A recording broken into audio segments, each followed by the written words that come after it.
Good evening, I'm Adventure Argonaut. This is the Golden News, Tuesday News Day, and I bring you the news. Already last Friday, I made a special News broadcast on the Charlie Kirk assassination, and today, of course, we're still gonna talk about lots of Charlie Kirk stuff along with other stories, but I uh, try not to, just repeat too much Friday and try to focus on new things as well.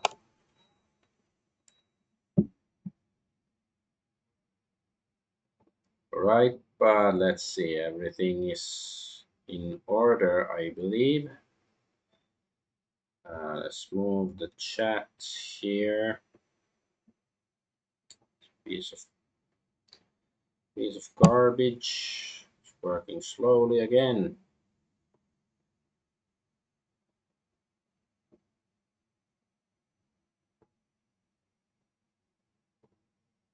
All right. Let's get to the first story, which isn't great surprise. So Charlie Kirk and the Patsy, of course.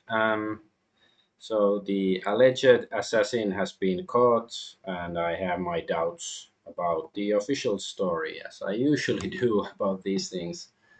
So Tyler Robinson, 22, is the individual in custody for the murder of Charlie Kirk. So supposedly this guy shot Charlie Kirk. I guess one shot from like a half a kilometer away, almost. I think, and shot and killed and stuff. I'm just wondering where did he learn to shoot that well?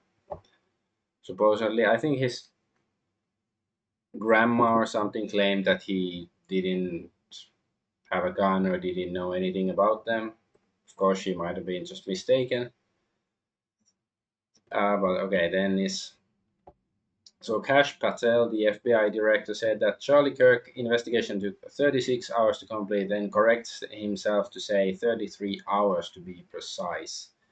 And 33 is of course a known Masonic number, and some people allege that they are, sort of encoded in events like this to signal in some way. I don't know whether that's the case here, but especially like if he says 36 and no, then he has to correct himself to 33. I think that sounds a bit sus. So Charlie Kirk accused shooter Tyler Robinson now on suicide watch. So yeah, he's gonna be. Some say Epstein. I'm gonna say he's gonna be Lee Harvey Oswald, probably.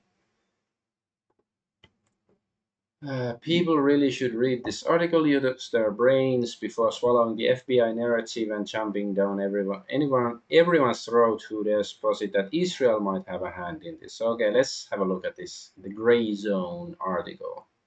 Charlie Kirk refused Netanyahu funding offer, was frightened by pro-Israel forces before death, friend reveals. This is from Max Blumenthal and Anya Parambil. Okay, a Trump insider and a longtime friend of Charlie Kirk tells the Gray Zone how the assassinated conservative leader's turning point on Israeli influence provoked a private backlash from Netanyahu's allies that left him angry and afraid. The source said anxiety spread within the Trump administration after an apparent Israeli spying operation was uncovered. Charlie Kirk rejected an offer earlier this year from Israeli Prime Minister Benjamin Netanyahu to arrange a massive new infusion of Zionist money into his Turning Point USA organization, America's largest conservative youth association, according to a longtime friend of the slain commentator speaking on the condition of anonymity. The source told the Grey Zone that the late pro-Trump influencer believed Netanyahu was trying to cow him into silence, moo, as he began to publicly question Israel's overwhelming influence in Washington and demanded more space to criticize it. In the weeks leading up to the September 10th assassination, Kirk had come to loathe the Israeli leader, regarding him as a bully, the source said. Kirk was disgusted by what he witnessed inside the Trump administration, where Netanyahu sought to personally dictate the president's personal decisions and weaponized Israeli assets like billionaire donor Miriam Adelson to keep the White House firmly under its thumb. According to Kirk's friend, who also enjoyed access to President Donald Trump and his inner circle, Kirk strongly warned Trump that last June against bombing Iran on Israel's behalf.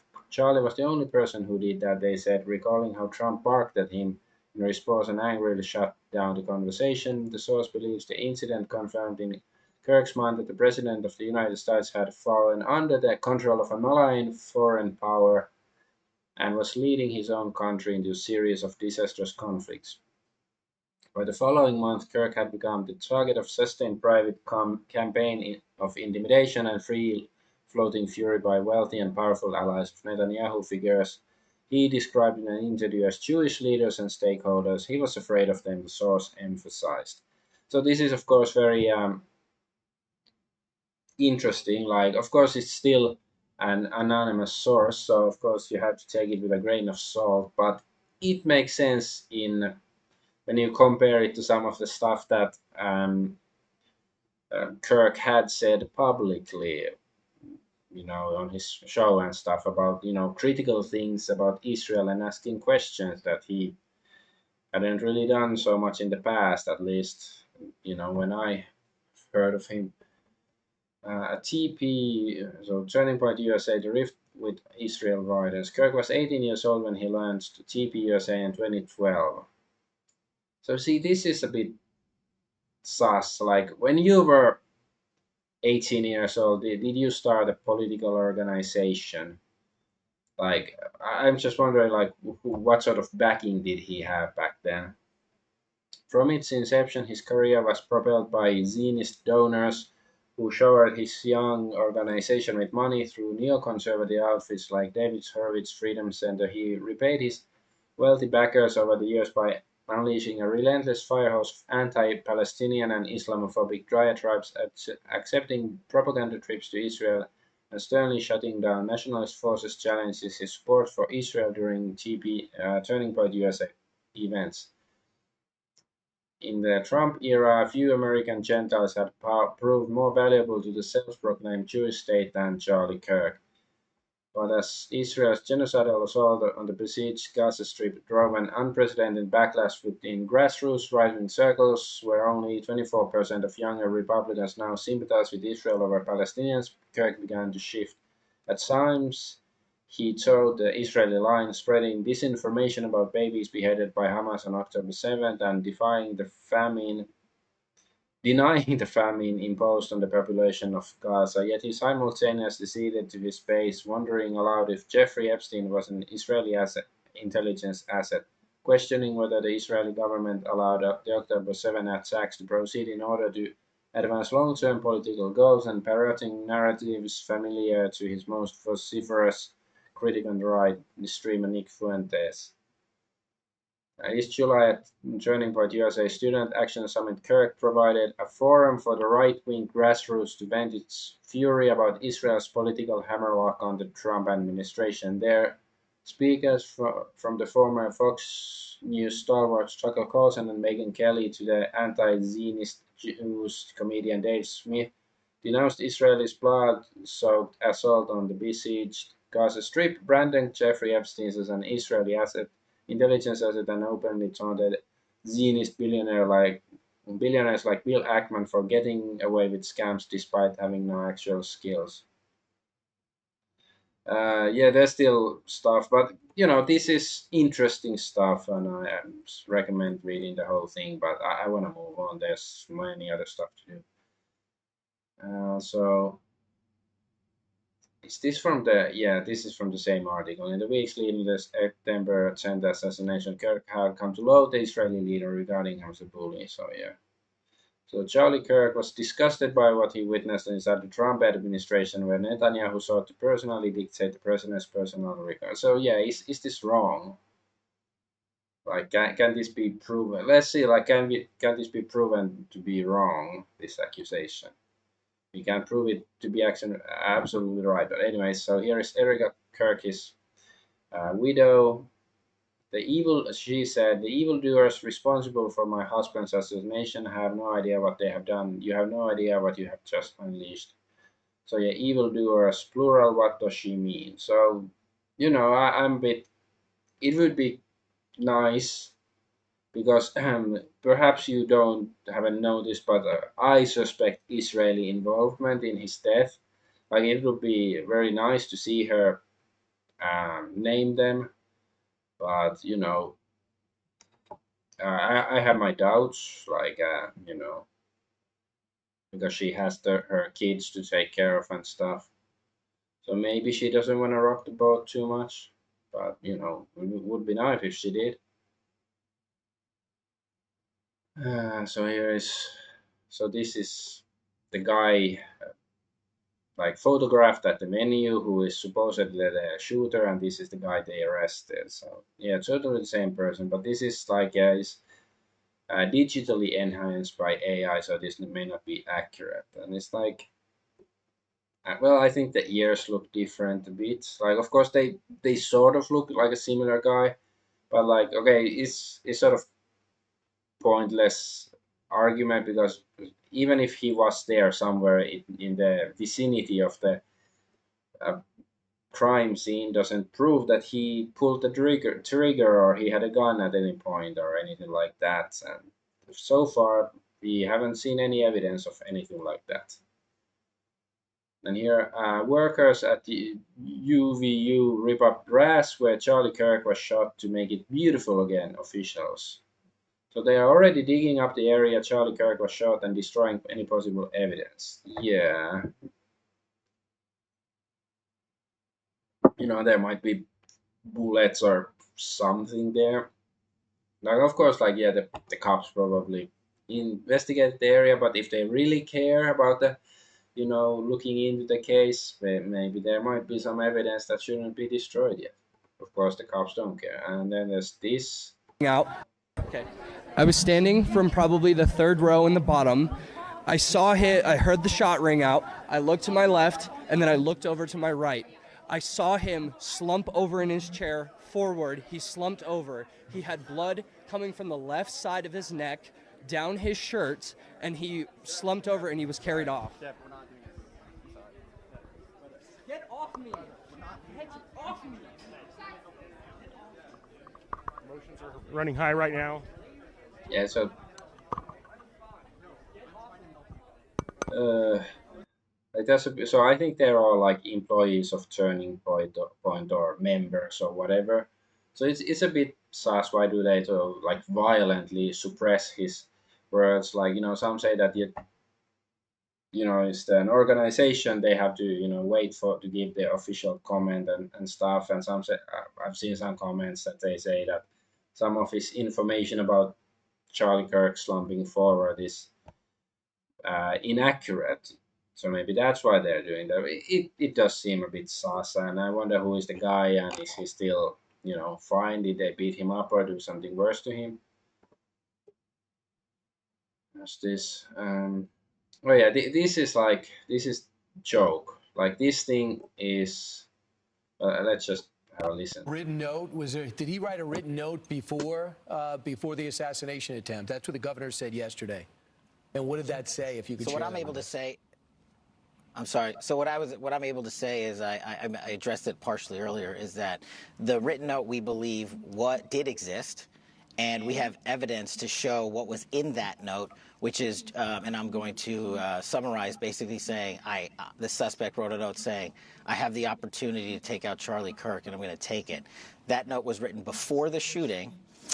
Evidence of its existence, we now have learned, existed before the shooting, was in the location in the suspect and partner's home.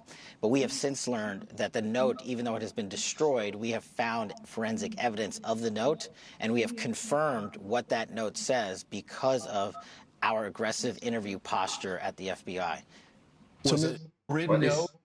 aggressive interviewing posture? Like, like this thing is like from a comedy, like a sitcom.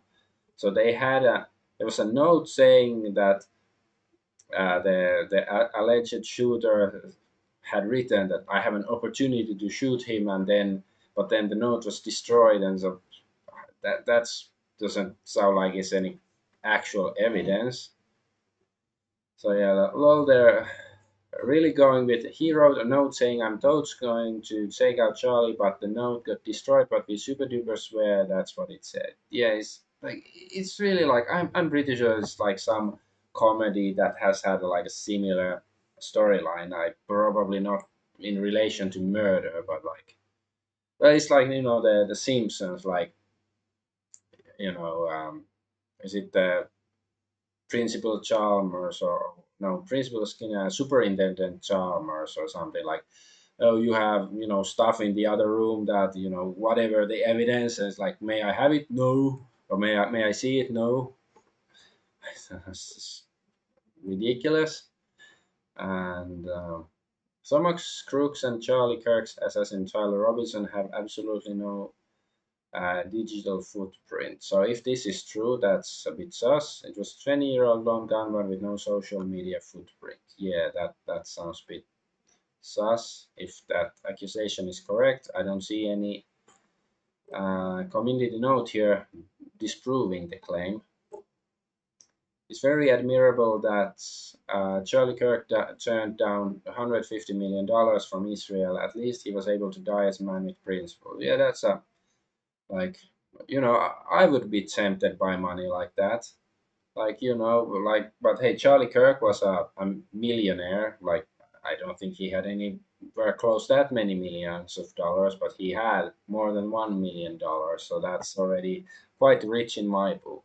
And that's one thing that I hate. Like, some people saying like, he was just a guy who wanted to talk and he wanted to converse with people, and then they killed him. It's like, so naive way of, he was like, I'm not saying I'm condoning the murder or anything like that, but it's like, he was a political propagandist, like the article we looked at earlier said. And he was, and I do believe he also made money with his organization. So it wasn't simply that he was just a guy who wanted to talk. Like, I wish I got bribed millions of dollars just because I like to talk on my small stream. Anyways, Charlie Kirk was reportedly about to lose his last major donor because he refused to ban Tucker Carlson from Turning Point USA events. Okay, interesting. So this is from FBI. Yet. So I guess the alleged shooter. This was before he was arrested. We're asking for the public's help identifying this person of interest in connection with the fatal shooting of Charlie Kirk at Utah Valley University. So yeah, I think he looks a bit older than Tyler Robinson or whatever his name was, but of course the pictures are blurry. And still, whoever this guy, I haven't seen any proof that he's a killer of any kind. Okay, and this is funny. So, FBI Director Cash Patel, to my friend Charlie Kirk, rest now, brother. We have the watch, and I'll see you in Valhalla. To my friend Charlie Kirk, rest now, brother. We have the watch, and I'll see you in Valhalla. So it's just like, we have the watch is like the Night's Watch from Game of Thrones, and of course, like, people have pointed out how silly it is. I'm just gonna say this is silly. Like, not trying to um, like look deeper into it, but anyways, so yeah, he's a Hindu, I believe. At least, he's Indian ethnically, and he's referring to Valhalla, talking about a dead Christian. It's this chain link. What does it say about chain link here? I'm curious.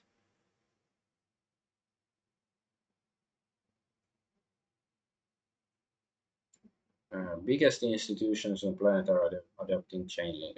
Okay. So either something is happening in Chainlink, or some people are trying to make it happen. Whatever. Uh, so, yeah. And then there are claims that the alleged shooter was a groiper, and groipers are basically like fans or followers of Nick Fuentes. So Groiper's Helldivers 2 Furries, what do the messages left by Charlie Kirk's alleged killer actually mean? Was Tyler Robinson a Groiper? Charlie Kirk shooting suspect being linked to alt-right movement. Um,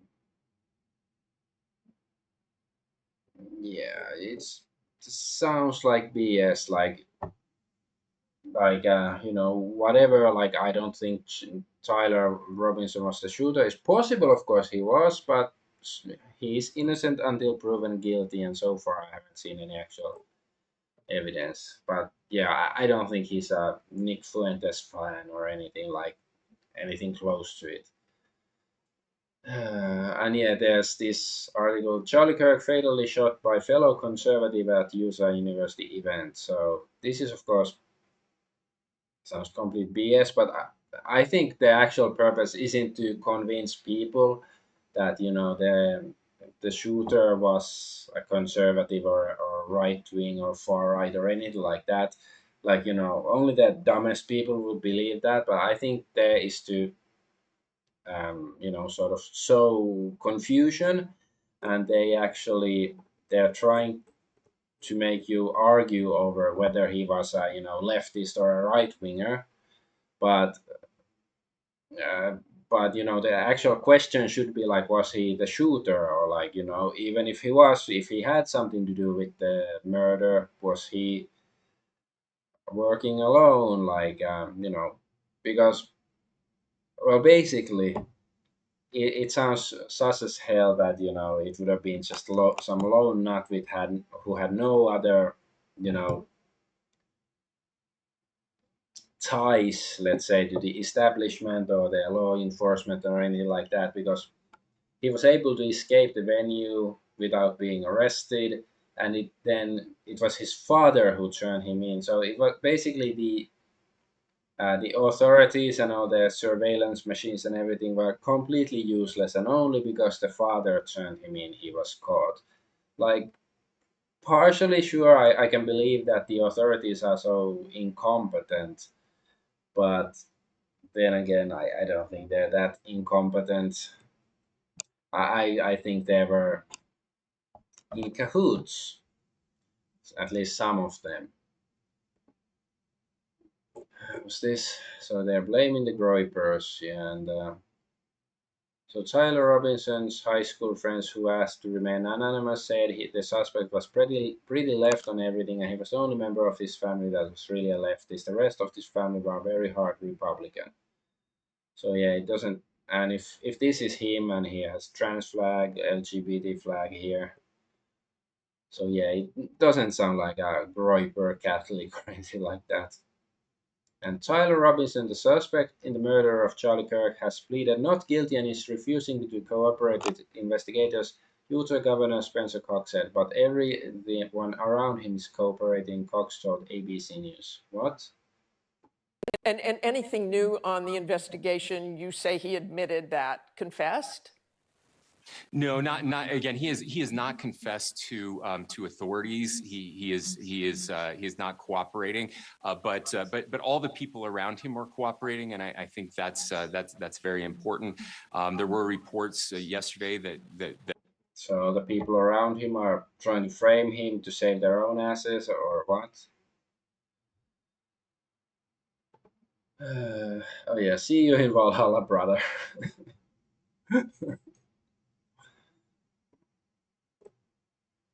Netanyahu's last four tweets are about Charlie Kirk. He's worried it was Israel. Of course, it was 5 days ago, so he's probably tweeted something else. So Charlie Kirk was murdered for speaking truth, defending freedom, praying Charlie Kirk. Thank you, President Trump, Donald Trump. Well, this is about Trump, but maybe the video has something about Kirk. Charlie Kirk was a defender of a common Judeo-Christian civilization. Yeah, he was, and then he turned on you and you killed him. Possibly. Allegedly. Probably, I would say. Just now, Candice Owens reports that after a meeting a few weeks ago with Bill Ackman and Seth Dillon, and after turning down an offer for massive funding for Turning Point USA from Bibi Netanyahu, that Charlie Kirk felt he was effectively being blackmailed. So, okay, this is just allegedly, but, well, I do think there are probably a few different sources making that sort of allegations. Of course, well, I don't have any personal contact with those sources, whatever.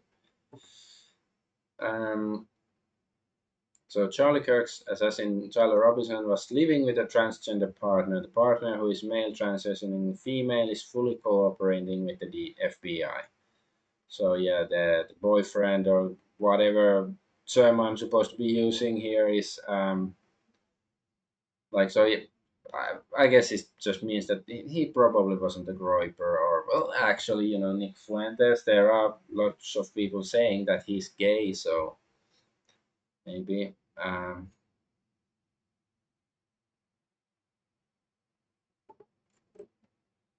But yeah, it's I don't know. Like he's probably a leftist, and he probably wasn't sad about Charlie Kirk dying. But yet I've yet to see any evidence that he's the actual killer, because it looks more professional than some random nutcase. And I'm really doubtful of.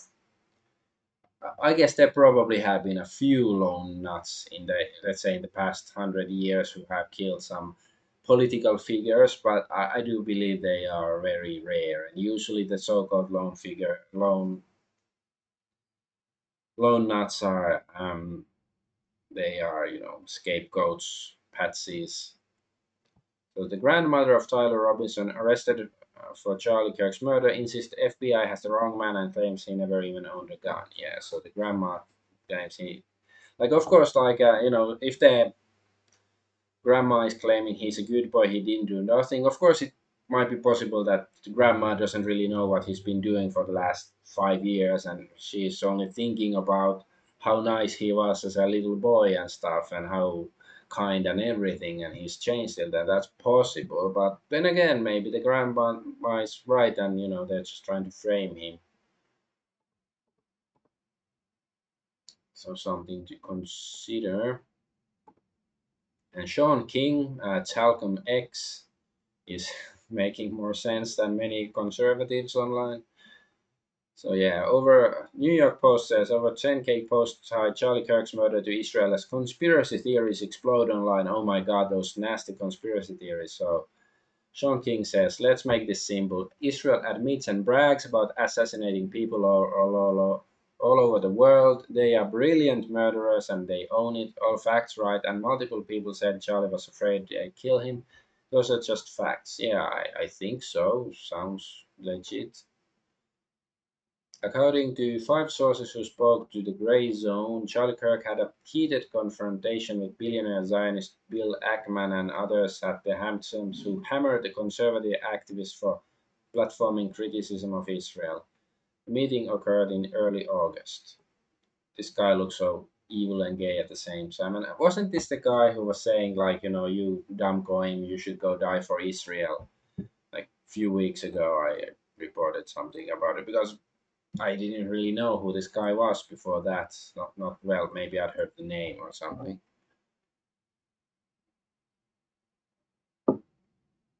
So I see people not wanting. So Sean King again. I see people not wanting to overuse the word Nazi. I can accept that. I have a better word. We propose that we call people that starve millions, slaughter tens of thousands of children, blow up hospitals, schools, and homes, kill pregnant women. Let's call them Israelis. Yeah, or use the J word. But hey, I try not to use it because you get into trouble online if you use it too much. Charlie Kirk wasn't afraid of Nazis were going to kill him, was he? No, he was afraid of Israelis. Do Nazis have Trump and Musk by the balls, or Israelis? Stop calling evil people Nazis. Whenever I see an absolutely atrocious evil person, I will now call them Israeli. This guy is making sense. So yeah, okay. Here's Slut Rukowski. I showed this last time in the the special stream, but this is so where the alleged shooter, allegedly was, and this is where Charlie Kirk was. So it's like, I know this is 455 feet. Uh, I don't know what's that in real units of measure, but it doesn't seem it's gonna be that easy. And also, yeah, this Harrison Smith said like a month before the shooting that I'm not gonna name names, but I was told by someone close to Charlie Kirk that Charlie thinks Israel will kill him if he turns against them. Hey, Agent Double Hurts, catch this later living almost 2 weeks in the past. Whoa. Hey, you have like a time machine or like you're stuck in a time loop, quantum loop, and stolen Hellcat, wrong angle. What angle are we talking about? Hey, I suddenly get so many messages. But nice to see both of you here.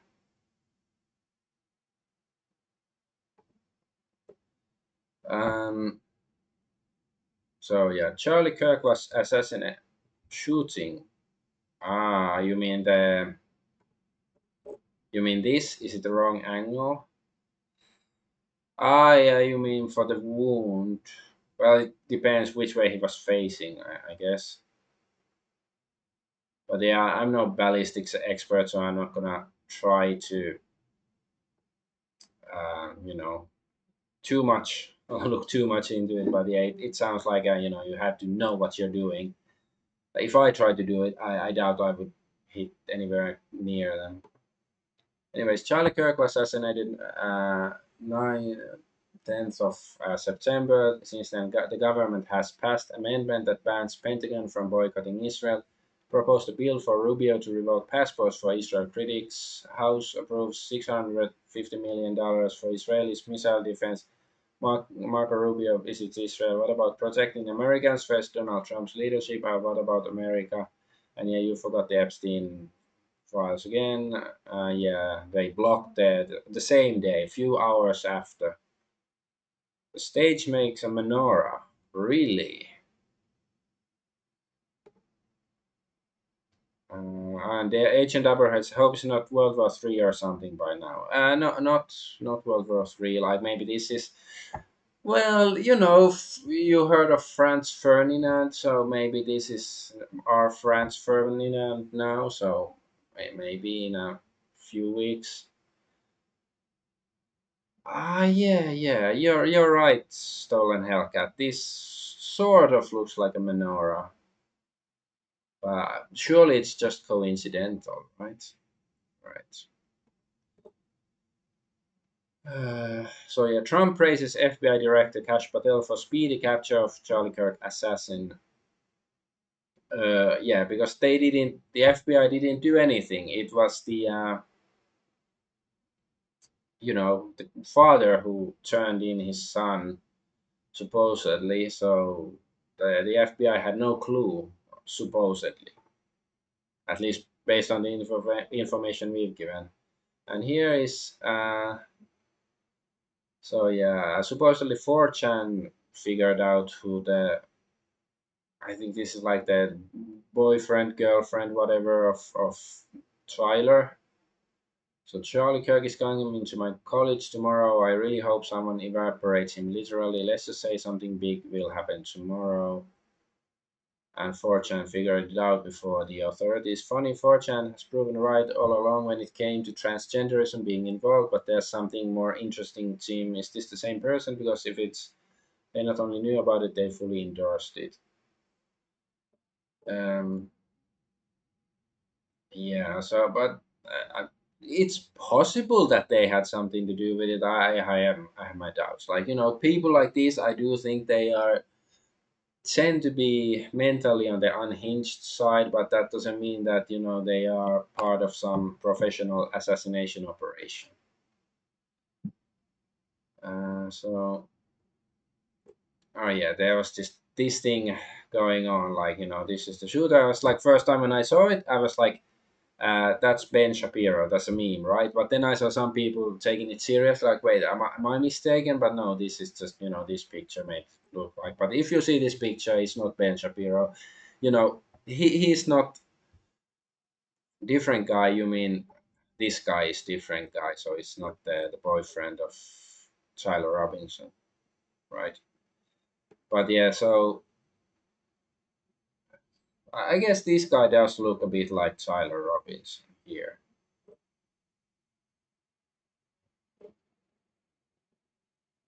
But of course it's with the glasses and stuff it's difficult. Yeah, they're all different. But yeah, anyways, don't confuse this with, this is just a meme picture. Anyways, so Chernovich said, one of those, political commentators who don't do anything actual, work. I've activated a dead man switch. If I'm killed, names of people responsible will be released. I suggest every prominent conservative conduct a similar review of their lives and ensure justice prevails. Adam here says they all know it was Israel, all of them. Well, I guess like if it's like, if they already know the people responsible, he knows their names, then yeah, it's like, because if it's crazy leftists, he shouldn't know, shouldn't be able to have any information on them. So it has to be like, somebody on his side, quote unquote. Or maybe he's just saying this to, act tough or whatever. And so, yeah, breaking Epstein files blocked on the very day Charlie Kirk was assassinated, September 10th, 2025. The Senate voted 51 to 90, 51 to 49 to block release of Epstein files. Of all this, your thoughts? Yeah, it's a bit coincidental. I'm just gonna say that, like, whether it is a happy accident for them, so people didn't pay attention, or maybe they knew, or maybe they just rushed it. Like once they heard about there's a distraction, let's do it now. I wonder which one is it. And this is curious. So Charlie Kirk and George Floyd were born on the same day, October 14th, just 20 years apart. So George Floyd was born in 1973, and Charlie Kirk was born in 1993. Damn, he was young. That's when Jurassic Park came out. I went to see it in the movies. Coincidental, yeah, yeah, very coincidental. So this is like stuff like this. Like I don't know what this means. I think this means something.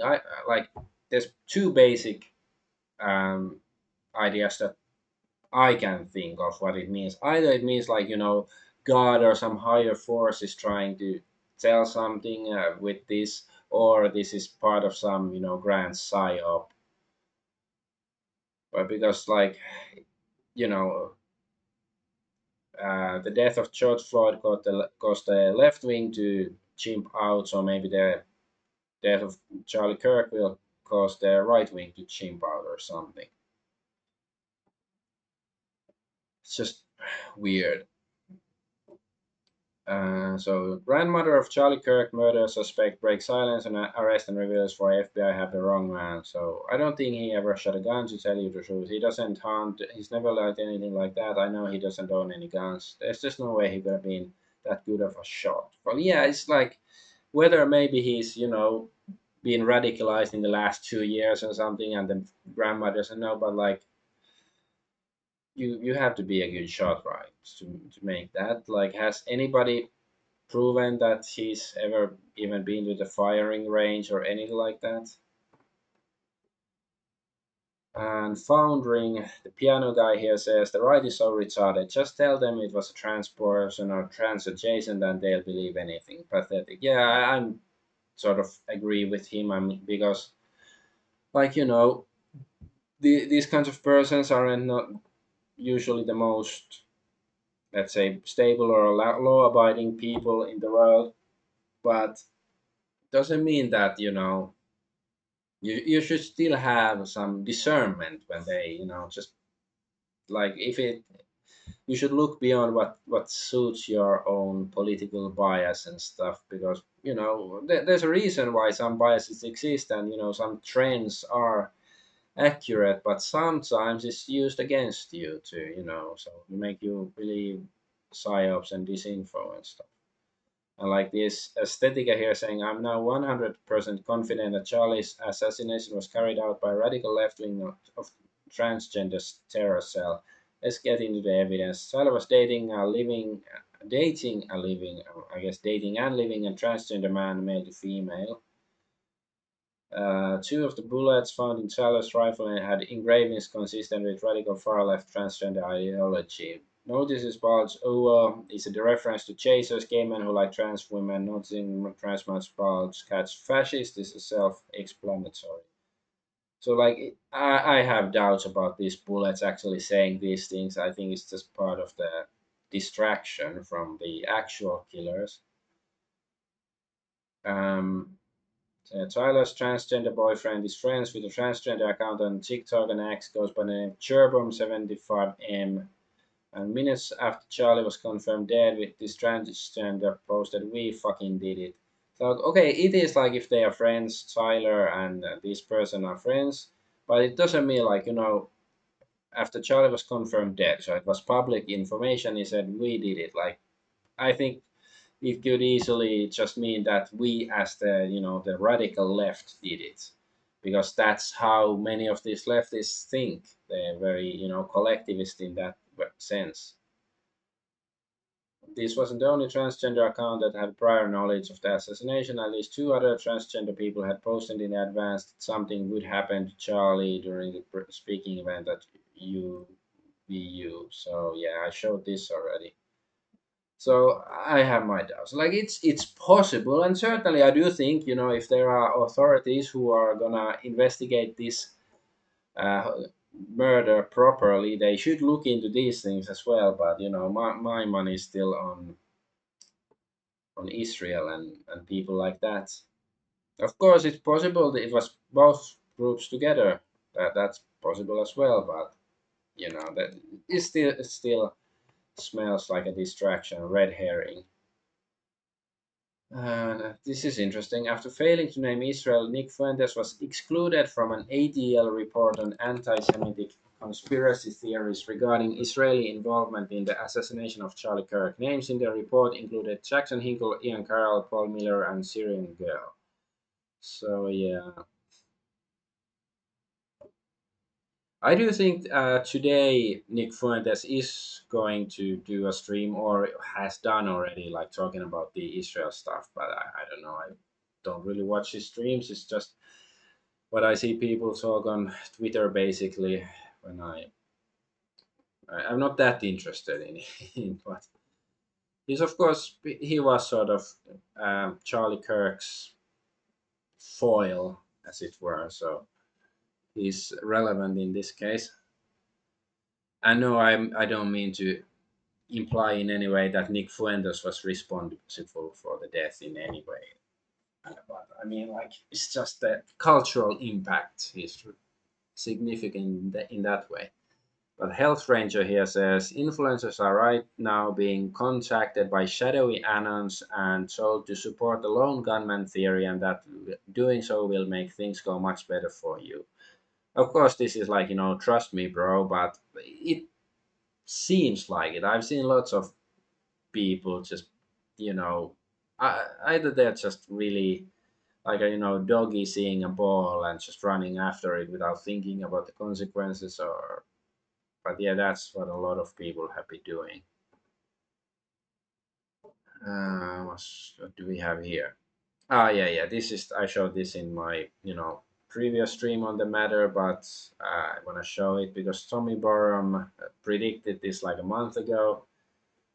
They would, if Charlie turned heel on Israel, and they would have someone shoot him at an open air event, and they have some idiot groiper with a genetically anomalous issue there to be the Patsy fall guy.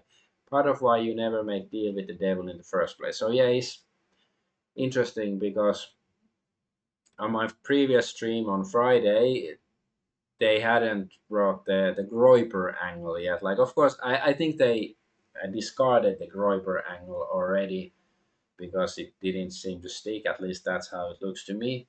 But like, yeah, this guy is I don't know, been munching on spice or something because he can see the future. And as he even said it's an open air event, so it's I don't know how does he know, like does he have connections, or maybe he's just really smart or intuitive or something. Don't really know. Um, and yeah, Anomaly here points out there is no footage of the shooter actually firing the shot. Yes, and Foundering they gave us zero footage of the Minnesota trans shooter too. Yeah, Exactly. Like, why should you trust the authorities or the mainstream media when they just say, "Trust me, bro"? That's all they have so far. Like, it's possible they have some actual information, but I'm not gonna trust it before they release it. And then there's so yeah, the funeral of Charlie Kirk happened, I guess, already. So this is his wife, and this is Charlie Kirk's body. So yeah, the hands do look a bit like odd and yellowish, like even plastic. Some people have pointed it out, but it might just be embalming. I'm no expert on the matter, but like some people find it a bit sus, and this is like some challenge coin thing. I don't really understand the thing myself. What's the point? So yeah, it's just a picture. So this guy have something to say. I'm just gonna read it because it's interesting. Like probably this his funeral. Like okay, I was just surprised it happened so fast that the body was released, because usually when people die, the bodies are held by the it's gonna take usually weeks or more than a month for the funeral to happen. But of course this is a special case, high profile, all that stuff, so it's gonna be different. This is going to upset a lot of people, but I have to say this appears to be Charlie Kirk's body in a casket, but they don't show us his face. I don't know every detail, but it's clear his wife is crying over him, leaning over the casket, kissing his hands. I grew up in New York City and have been to countless funerals, many of them homicides, and here's what I know. When someone is murdered, the body always goes to the morgue first. In New York City, that's Bellevue Hospital. The medical examiner performs a full autopsy. Homicide detectives inspect the body. Not only after all that is finished, the body is released to the family. Even if a suspect is already in custody, that process isn't skipped. That's why this doesn't make sense. Reports say his body was released almost immediately, placed in a casket, flown to Arizona on Air Force Two. That is highly unusual. In my experience, 99.9% of the time, a murder victim's body is held by the examiner for several days before reaching a funeral home for embalming and preparation. Yeah, but of course, like Air Force Two is from presidents. Like, is it the vice president's plane? Then I guess that is. Yeah, because JD Vance was there. So, most people don't have their bodies flown by Air Force Two. So that already makes it a special case. And he was friends or allies with the president as well.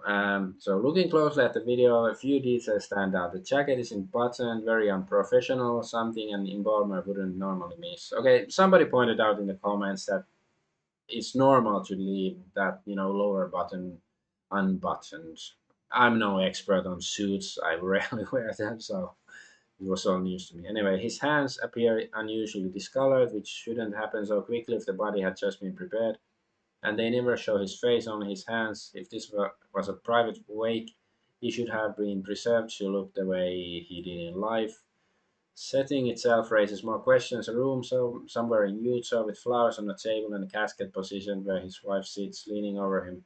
At the end, there's even a still photo of her holding what looks like a presidential coin with a bald eagle on it. But why? What does a coin have to do with a moment of raw grief? Why include that image at all unless they wanted it shown? The way they're staging her walking across the runway towards a white hearse with Air Force Two in the background, cameras rolling, all of it carefully framed. That was later, I guess. I did show that. Whatever. If this is truly private, why film it like a production? Why the theater? Why does it feel like mourning and more like a scripted scene? None of it adds up. None of it feels natural. It feels like a literal movie. I guess it feels a bit scripted, but of course, like perhaps it was, but like not in the sense that it's fake or something. Because I guess the family felt obligated to provide some footage of the event because he was a public figure and his death was very public. So I guess maybe that's why. But like they probably took many more pictures, but and video, but just not showing it in public. So yeah, when I think about it, it doesn't seem that sus. But it's just that the coin thing is weird to me. But maybe it's just some cultural thing. I don't understand this, so it's a bit weird. But whatever. I don't think. that's some grand conspiracy. The funeral, like most things are, but that isn't. In the U.S., so Grok is explaining about the symbolism of coin in the U.S. intelligence community. In the U.S. intelligence community, such as the CIA, challenge coins are symbolic tokens often used to recognize achievements, commemorate missions, and signify membership or camaraderie. The design may include agency-specific symbols with layered meanings, like eagles for vigilance or seals for authority. They foster unity and can be secretly. Okay, I just like things with intelligence community. Was Charlie Kirk a member of the intelligence community then? He wasn't a civilian. Well, he was, if he was ferried around by the vice president, then maybe that's what it means. That's interesting. But yeah, now where have I seen this before? So this is Gus Lee, Harvey Oswald, and Tyler Robinson. Yeah, noticing a pattern. It does look a bit like that, doesn't it? Oh yeah, this is see you in Valhalla, bro. Yeah. And this card has come out to tell us that the feds are lying about Charlie Kirk's death. So let's have a look here. So this card says platform not used in suspect's murder plan. This card was not used by Tyler Robinson to either plan the murder of Charlie Kirk or to hide evidence, TMZ has learned. A Discord spokesperson tells TMZ in the course of our investigation, we identified a Discord account associated with the suspect but have found no evidence that the suspect planned this incident or promoted violence on Discord. So he did have an account on Discord. He said things, but no evidence of violence. And I've seen so basically two narratives on this. Either the feds are lying or Discord is lying. And I think a lot of right wingers actually saying that Discord is lying because, well, Discord is known for its trans presence and stuff. Hey, Daniel Warrior, welcome to stream. But personally, yeah, I don't really trust either, but I would still trust Discord more than the feds. But you know, it's of course possible though that Discord would have could have deleted some incriminatory evidence because like it would reflect badly on Discord if it came out that their platform was used for planning a murder like this, or maybe there was no such evidence to begin with. So Charlie Kirk's assassin Tyler Robinson killed him because he hated his opinions, thought he was a fascist, yet ironically he was the fascist killing someone to silence their approaching views. The woke left love to say if speech is violent, it's not violence. So this is Piers Morgan. I just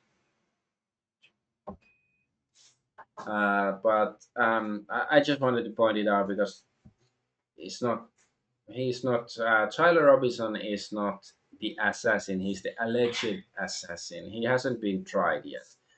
Innocent until proven guilty, and these people they really like their narratives and convenient narrative and all that stuff. Uh, but yeah, and here it says YouTube has taken down the video where Charlie Kirk questioned whether Israel issued a stand down order on October 7th. So that's interesting if El General here is correct.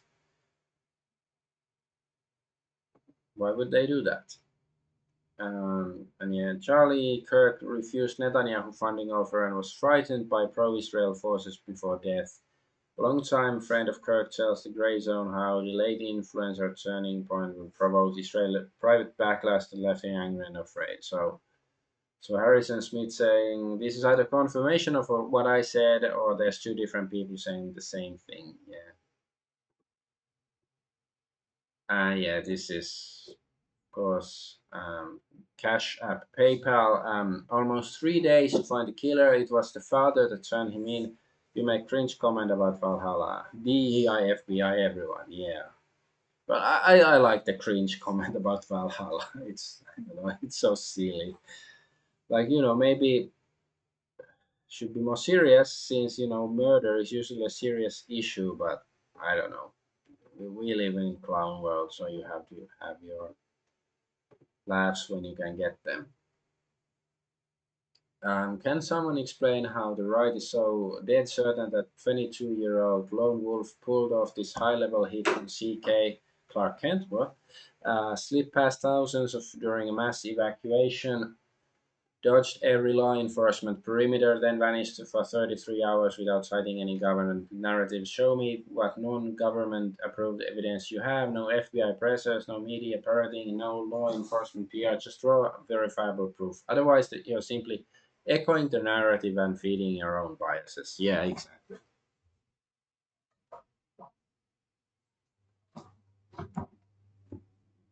Yeah, so like, why would you believe the authorities in this? Like, how many times have just off the top of my head, like, well, yeah, there was the JFK. Like, how many times have the authorities lied about things like this, like the JFK assassination? Didn't they claim that Lee Harvey Oswald did, like, they did it for claimed it for decades, until in the 90s they admitted there was probably a conspiracy, or like, I don't know, fake fake and effective, or the official 9/11 report ignoring Building 7, and there's like so many of these things, or like Trump saying that the Epstein files didn't exist, or Cash Patel saying like Epstein totes killed himself, like, but suddenly they trust the authorities on this matter, that without any proof. And hey, I'm not saying that they lie 100% of the time, but that's sometimes there's actually proof to back up what they're claiming. So Ryan Dawson saying Charlie Kirk was assassinated. Since then, the government has blocked Epstein file relief. Passed amendment that bans Pentagon from boycotting Israel. Proposed a bill for Rubio who revoke passports for Israel critics. House I showed the almost, yeah, this thing. Yeah, you just stole my shit bar for bar. Yeah. I showed it because he remembered that this, but yeah, it is basically stealing his. So now they're gonna have a war or something. And so Israeli memorial posted by Trump to eulogize Charlie Kirk was actually meant as an insult. Shlomo Pearl is a term for a useful idiot. So yeah, Trump posted this. Everybody loved Charlie. It says U.S. flag and Israel flag, and it's behind him. So sort of implying like he was Israeli or something. The great Charlie Kirk ripped Shlomo Pearl, and here it says. In Israeli slang, Shlomo Pearl or Shlomo Perel describes a gullible Patsy, someone who is so naive they fall for tricks and metaphorically disappear into them without a trace, uh, and is tied to Shlomo Perel, a Jewish Holocaust survivor who brilliantly deceived the Nazis by posing as an Aryan Joseph Peters and even joined the Hitler Youth. Okay. Yeah, I sort of like what is Shlomo Pearl is weird. Okay, so yeah, Bill Ackman is literally going to pay off the father for turning in his Patsy sign. You can't make this shit up. Bill Ackman says a number of people have reached out and posted expressing concern that Tyler Robinson's father might collect a $1.2 million reward for turning in his son, which inspires for a few thoughts. First, in order for rewards to be effective in fighting criminals, rewards need to be paid even if the recipient is a crook or worse. That said, in this case, if Tyler's father is found to have been involved or otherwise acted negligently in contributing to Charlie's death, civil litigation or criminal prosecution will reverse any unjust compensation. I have also seen reports which suggest that Tyler's family intends to waive its right to any reward. Yeah, so yes, we will pay the reward if it's earned to whoever the FBI indicates, provided the information that led to Tyler's arrest. I always keep my word. Yeah, okay.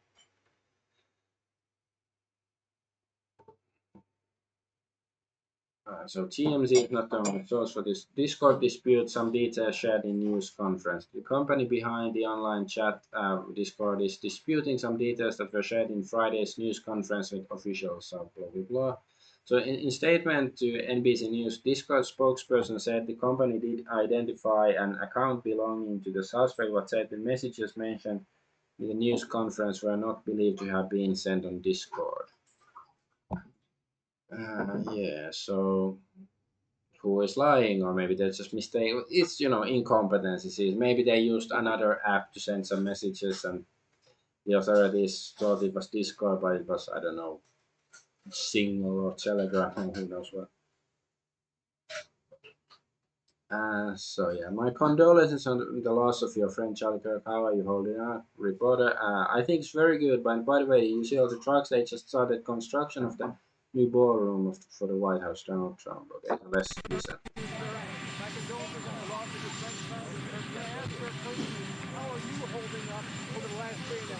I think very good. And by the way, right there, you see all the trucks.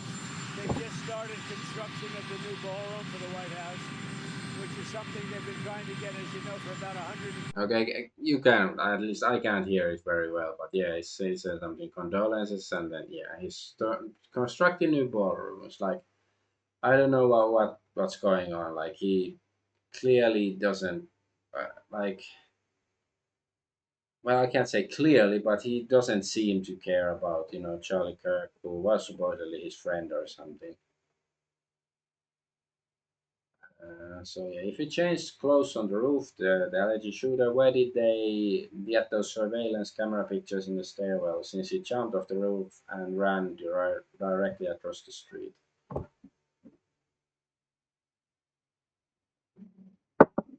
Yeah, so let's see. Yes, yes. So when he's first spotted on campus, he has different clothing on, and then he changes clothing on the roof, and then changed back into that clothing at some point, so that when he was apprehended, when he was arrested, the clothing matched the clothing he had on before the shooting.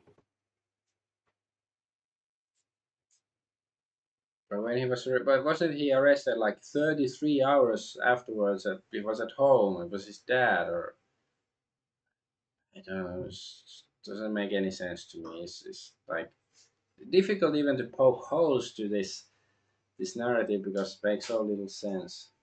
Yeah, Max Blumenthal just told Jim Dillon that Donald Trump fears for his life, specifically because of Israel, and that during one of Netanyahu's visits, the CIA Secret Service discovered electronic devices in their emergency response vehicles placed by Israeli agents.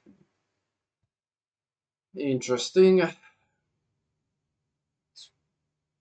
Sounds likely to me. Of course, it's just allegations, but they're like, shouldn't the president of the United States supposed he should be able to do something about it? Get some good security and start dismantling this Israeli network. Okay, this I showed this video in my previous stream as well, but I'm gonna show it again because I think this is very relevant. You know how many mass shooters there have been in America over the last 10 years? Counting or not counting gang violence? Great. Wait, okay, he was actually talking about gang violence and shootings when he was shot. Okay, that sounds a bit intentional as well. But yeah, just look at these two guys. So this guy, I don't want the sound. He is, touching his cap and nose or whatever, clearly showing signals of some sort. And then this guy, the man in black, he also showing, that's clearly like that's even more clearly some sort of signal, like touching his arm,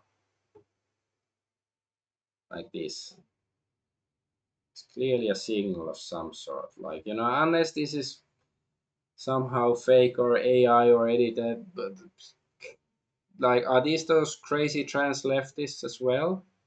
These guys here, like, has any, the authorities, have they looked into it? Have they discussed this? Who are these guys? Like, they look like some security guys or something like that.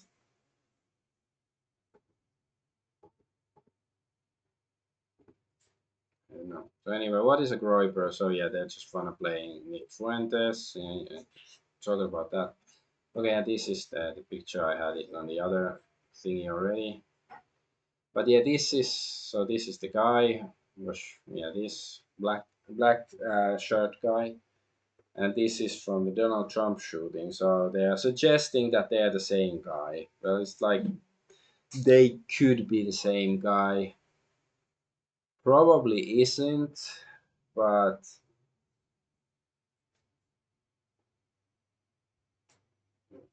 they could be. But so yeah. But whoever this guy is, like, I think that's relevant.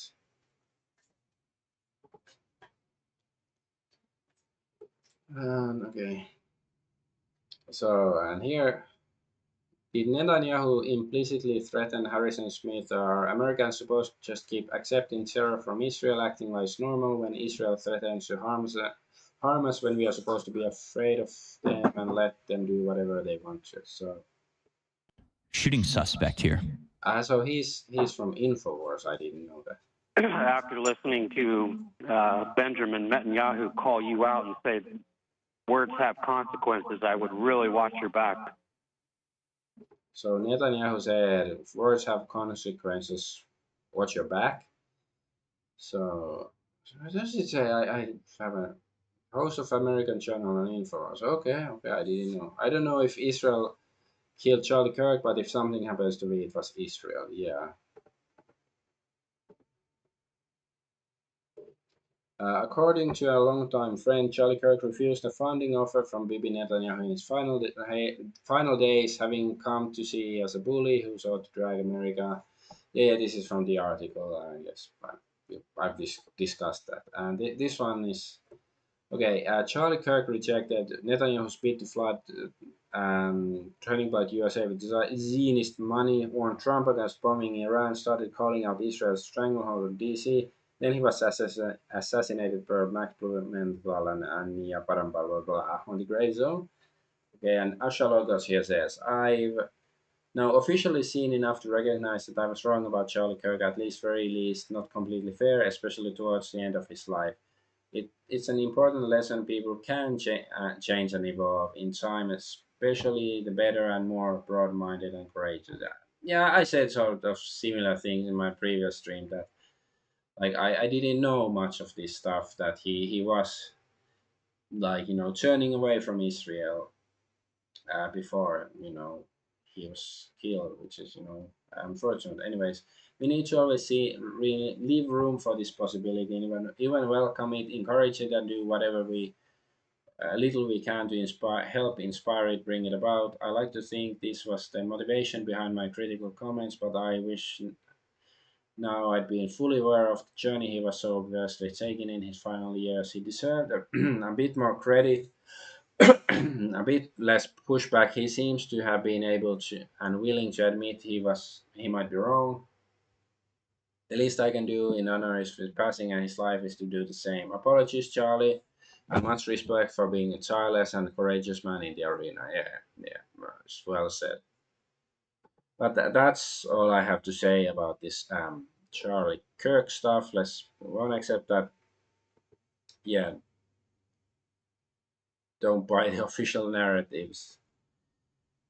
Like it looks more like a bunch of crazy leftists. Like even if it's crazy leftists, they're I think they have friends in higher places or something like that. But anyway, now Trump admin. Well, I don't have many news regarding that, but there's some. I have to use different browser here. Yes, all right. So Donald Trump, sadly, the overwhelming amount of crime in our major cities is committed by blacks and Hispanics. Tough subject must be discussed. This is from 2013, so it was just I don't know interesting. Oh yeah, there was this. So yeah, that's people saying this Trump should come back. Well, okay. So Trump, this is actually what I want to talk about. Trump to confront Starmer over UK free speech laws during state visit. Trump's UK visit this week won't be about pageantry. It's a fight over free speech. Sources say Trump will confront Summer over arrest for tweets, arrest for writers, and the UK's Online Safety Act. It's good if he actually pushes back against that. I have my doubts he's gonna do anything significant, but hopefully. Let's see. Discord revolution in Nepal. So yeah, there was a whole revolution in Nepal, and that's sort of interesting, especially the way it's actually how they elected a new government already. No, wrong. That one. So Nepal's parliament set on fire by protesters. We are really pussies on this side, yeah.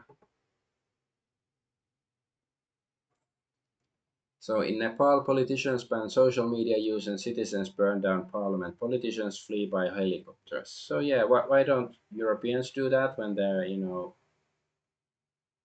politicians are limiting their freedoms? But I'm just asking questions. I'm not promoting anything like that, but just asking. What's the difference between Nepal and Europe in that regard? Yeah, Nepal's parliament engulfed in flames. Protesters broke into the building, looted it, set it on fire. Like, of course, it's yeah sad that such an old building is burnt down, but it's like war. There are casualties and stuff. And I don't know anything about local Nepalese politics, so I don't know whether the government really was as bad as clearly they lots of the people thought, or was it like some sort of color revolution? Like so far, I haven't seen anybody claim it was that that it seems organic. Which if it is organic, then I think it's good. So Nepal's new parliament Discord server, TikTok got banned, the prime minister got booted soon after voice, and I think somebody like did they kill the prime minister's wife or something, and so they did actually. And yeah, I do think they actually had guns, some of the protesters, so they didn't just do it by waving their fists. So anyway, soon after, voice chats became voting booths, emojis became ballots, and now a country is being steered by a virtual assembly more functional than its last government. The days of marble halls and dusty suits are over. Nepal's most powerful political forum is now a Discord server where 18-year-olds are debating national policy, electing interim leaders, and getting watched by the actual army. The old regime tried to kill the conversation. Instead, it moved and got louder, smarter, and impossible to arrest. When you shut down the town square, the internet builds its own. Gen Z just didn't reject the system, they replaced it. So it's like, I have my doubts that um, government or democracy by Discord will work. But hey, I'm ready to be proven wrong. Like just it does. I feel this sting or cringe or something in the back of my spine, thinking like Discord, using Discord to organize uh, for political action in this way. But like if it works, sure, use it. But I doubt this government is gonna last long. So Shushila Karki, that's like sushi whatever, silly name. The first world leader elected via Discord has been sworn in as Nepal's interim prime minister after Gen Z overthrew the government. Oh yeah, and of course, the naming is quite accurate here. That Discord, because it did foment discord in Nepal, and it caused the revolution to happen. Because presumably they were also organizing before the the parliament was burnt down to on discord to cause discord in their country. Um, so you can literally overthrow a country by organizing in Discord. So for those who haven't been following, this Nepal story is fucking crazy. Bunch of teens and early 20 kids plan start a social movement against the current regime on social issues and economical inequalities. Government gets wind of its scaling and tries to geo-block social media. People get more pissed off, start protesting. Government can't handle the protest if social media ban doesn't do anything. People just organize further, burn down Parliament building, PM's house, beat the shit out of the finance minister in the streets, kill the PM's wife. Yeah, here it says. Well, it's just some random guy saying, but I guess. Um, but yeah, beating ministers on the streets, I'm not gonna condone it, but it does sound interesting and unusual, like unusual in an interesting way. Let's just say that kids elect their own new PM on Discord server, ex-chief justice of the Supreme Court, who was part of the 1990 revolution that ended the monarchy. See, that doesn't sound so good. Army head acknowledges the validity of the Discord vote and is meeting the new interim PM to discuss elections for the new leadership going forward. See, the 90s revolution was clearly a bad thing because now, 35 years later, they had to have a new revolution because maybe they should bring monarchy back. And I have no idea how was the Nepalese monarchy when it was a thing, but I guess I still prefer monarchy if it's in theory at least. uh, More than democracy. But hey, maybe Nepal is gonna prove me wrong and prove that democracy can work. Maybe they are the master race after all. It's this just tyranny and surveillance? So a few different things relating to that. So let's have a look. So Palantir was denied a contract with the NSA due to its refusal to spy on America per CEO Alex Karp. So this sounds a bit sus to me. Like, so Palantir is like good. We don't want to spy on Americans.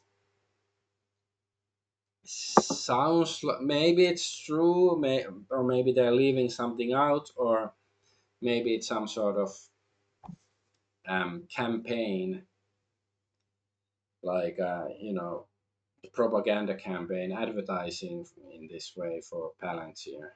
That we are the good guys, we spy on you in the good way, not the bad way. Supreme Court fight that could decide who gets to stay online. So the Supreme Court is about to decide if internet service providers must cut your internet off just because someone accuses you of privacy. No trial, no proof. Yeah, like why does something like that even have to be uh, like decided in court? Like, what if, like, what if, like, then how about they just let's say I accuse some random person on the street, like, hey, you raped me, and now I can shoot you in the face, and that's no trial, no proof required. I can just make the accusation and attack somebody based on it, like. But that's how these things usually work, because corporations are people too, so they have more rights than actual people because they don't suffer from original sin because they're literal demons. Oh yeah, there's this. Our artist Banksy calls out censorship of people on the internet. UK government responds within an hour to censor. Places two security officials with metal barriers and camera to stop people from seeing it. Admits they will double down on censorship of the internet and people. We live in a clown world. So yeah, and Banksy, of course, is like it's been the establishment's favorite, but I guess even he's going too far, according to the establishment. Oh, that's silly. Um, so UK Online Safety Act block adults from viewing self-harm content. Technology platforms are to be compelled by law to proactively find and stop content promoting self-harm to adults as well as children in a bid to boost online safety. The change to strengthen the Online Safety Act will make clear to social media companies that it's not optional as to whether as to whether to take quick action on protecting users from toxic material and new technology, the Secretary Liskendal said. She said such content is so harmful that can be the difference between life and death. The change legally requiring tech firms to prevent such content from appearing in the first place rather than simply reacting to its expected to come into effect this autumn and will mean that encouraging or assisting serious self-harm will be treated as priority offense. Okay, how much self-harm stuff like websites and videos are there on the internet? Like, is there somebody actually saying like, "Go kill yourself, please.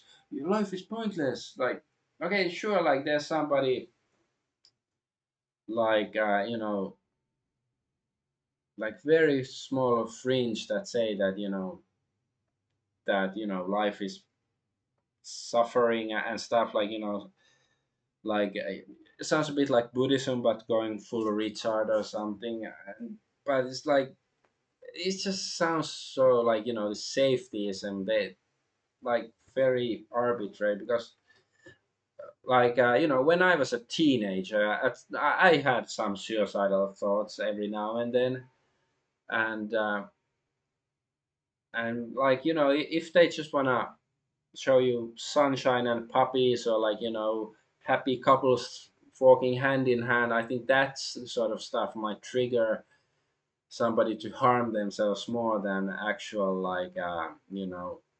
somebody like seeing somebody who might feel the similar way as you. It might actually help you if you're suicidal and then you see somebody like who feels similar. You're not so alone in the world anymore. So that's like, of course, sure, some of this content might be harmful, but I'm just questioning like, is this a real issue that's affected more than two people in the history of the internet, or is it just these busybodies doing stuff to you know to make it look like they're actually making a difference, like they're doing their job or promoting something good. But anyways, Danish Minister of Justice, chief architect of the current chat control proposal, Peter Hammelgaard, we must break with the totally erroneous perception that it is everyone's civil liberty to communicate an encrypted messaging services. Yeah, and I do think that also when he's having breakfast with his wife or whatever, and talking with him, we should have cameras and microphones there. And when he's, I don't know, if he's sending a letter, like, yeah, everybody should be able to see if we're sending letters. And let's get rid of all the privacy, and let's start with the government, the officials. They should do it first to show a good example,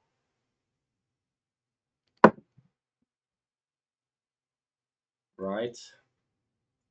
Or maybe we should just start building oubliettes for guys like this. And he can be in the oubliette and spy on people. From there we can have a compromise. And former Brazilian President Jair, Jair Bolsonaro, I think it's not Jair,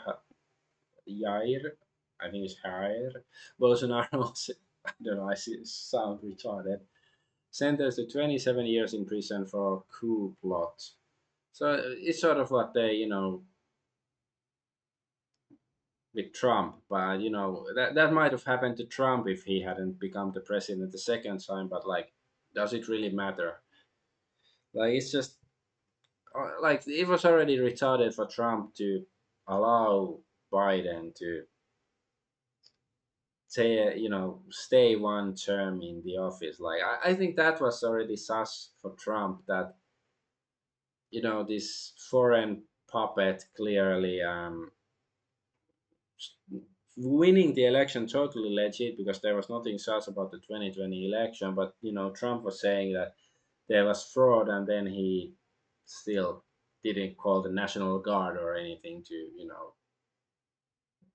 ensure that the law was obeyed or anything. So, and this Bolsonaro, wasn't he in a sort of similar situation? He should have also called martial law when he still could. I don't know. But yeah, more Denmark to proceed with chat control despite minority of opposition. That doesn't make sense. Like, of course, if it's minority opposition, yeah, they were going to proceed. If it's despite majority opposition, then it would be a sentence worth saying. Planning to present a proposal at the Justice and Home Affairs Council meeting on October 14th. All right.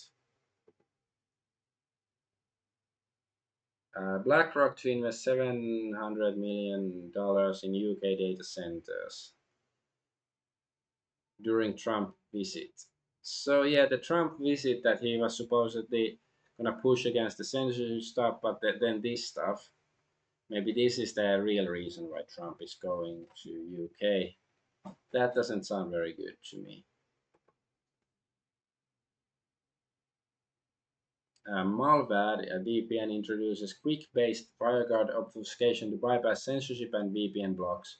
Malvad now hides WireGuard inside Quick, the protocol behind YouTube and HTTP3 to censor. It looks like normal to censors. It looks like normal browsing, nearly impossible to block without breaking the web. This could be very useful for platforms that are working to block VPN use.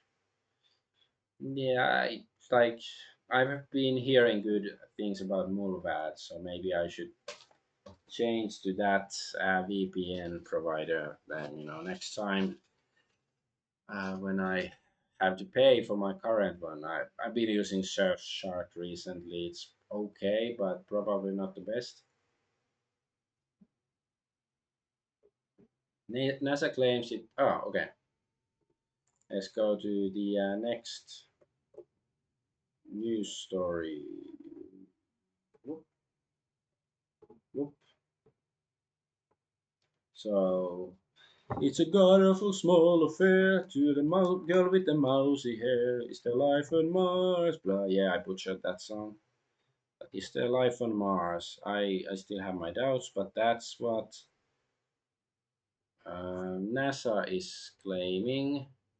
So breaking, NASA claims it found clearest sign of life on Mars. And yes, sign of life, but is it actually life? That distinction might be very significant. So NASA found signs of life on Mars. NASA just revealed that they have found life on Mars. So I'm not gonna watch the thing because I don't trust NASA at all or what they claim. I don't believe there's life on Mars. I could be wrong, of course, but and we will see. But just what I believe is that it's more likely if we're gonna see any kind of alien life, it's gonna be fake and gay and made in a Hollywood basement. I could be wrong, but that's my bias certainly.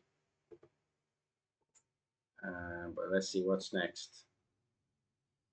AI minister in Albania. So yeah, we have any interesting minister kind of news from a couple of countries I probably haven't mentioned before on the Golden News. Albania and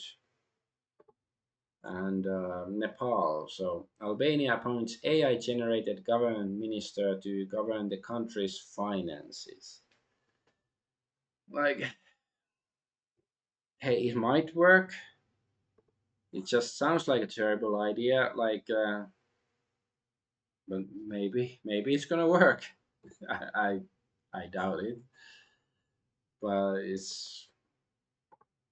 I don't know. It just still sounds dystopian. People are retarded and untrustworthy. But is this really the solution to it? And then Israel Delenda Est. Well, the first section with Charlie Kirk that was already sort of like, extended Israel Delenda Est, but there's still some other, like Israel has to be destroyed, the political entity, of course, but there's, some other news still. So let's have a look. So, according to Nick Fuentes, this morning Israel assassinated the entire political bureau of Hamas in Doha, Qatar. They did so with assistance from the Trump admin, which allegedly lured the Hamas delegation into the building targeted by Israel. Trump is just an Israeli operative, ATP, at the point, I don't know.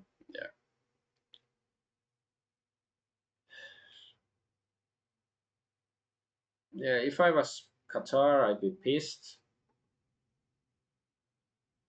It's very disrespectful. And right under your noses, what is under your noses? The House just passed a bill punishing politically motivated boycotts of Israel. So far-right Representative Lauren Boebert added an amendment to the Pentagon budget that targets the BDS movement against Israel. So I was told that she's the one of the based politicians, but no, apparently she's Israel first, like the rest of them, or almost all of them. So who controls America? Do I have to keep asking this question every week? Like, I wonder what's going on.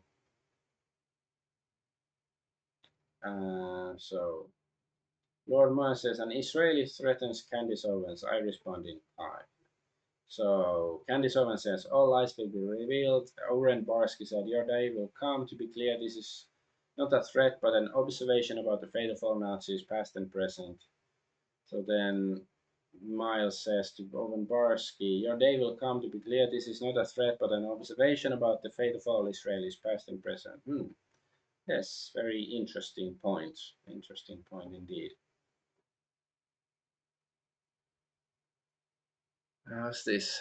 Yes. Look at this. According to the Intercept and House records, Bobert's amendment barring federal contractors from boycotting Israel passed the House via voice vote on September 9, 2025, as part of the NDAA, which cleared the full House of September 10th. Charlie Kirk was fatally shot the same day, September 10th. Past similar bills faced opposition but didn't pass. Uh, how coincidental. But Spain cancels $820 billion arms contract with Israel. Maybe I'm wrong about the numbers. It's a big number. I'm never gonna have that much money, so I'm not gonna bother. But that's good. But I do predict that a wave of terrorism is gonna happen in Spain, or at least a single such event. Just coincidentally, of course. U.S. lawmakers push bill to strip passports over Israel criticism. A new bill in Congress could let Secretary Rubio revoke U.S. passports from citizens who criticize Israel, Intercept reports. The proposal comes after Rubio already revoked visas and green cards for foreign nationals, including a Turkish student who wrote on an op-ed against Israel. The bill cites material support for terrorism, but critics warn this vague language could be twisted to punish speech, protest, or even journalism. Civil liberties groups say the move risks turning political dissent into a crime and creating a thought police system that silences US critics of US allies. Yeah. And these Americans really need to take a good look at that logo in the back and ask what is this? 50 states, one Israel.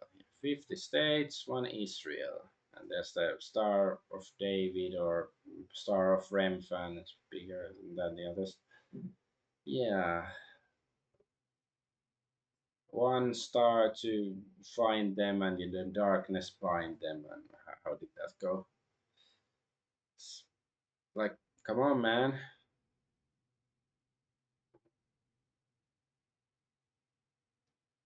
United Nations voted 142 to 10 in support of establishing a Palestinian state. Like normally, I might be excited about this, but like United Nations, like I don't know which I hate most, Israel or United Nations. Maybe Israel still a bit more, but United Nations is up there. So I'm a bit sus about it, but if it helps Palestinian people, then it's good.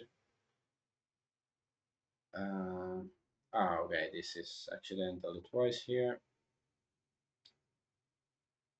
But at least, so the passport revocation stuff was removed from the bill.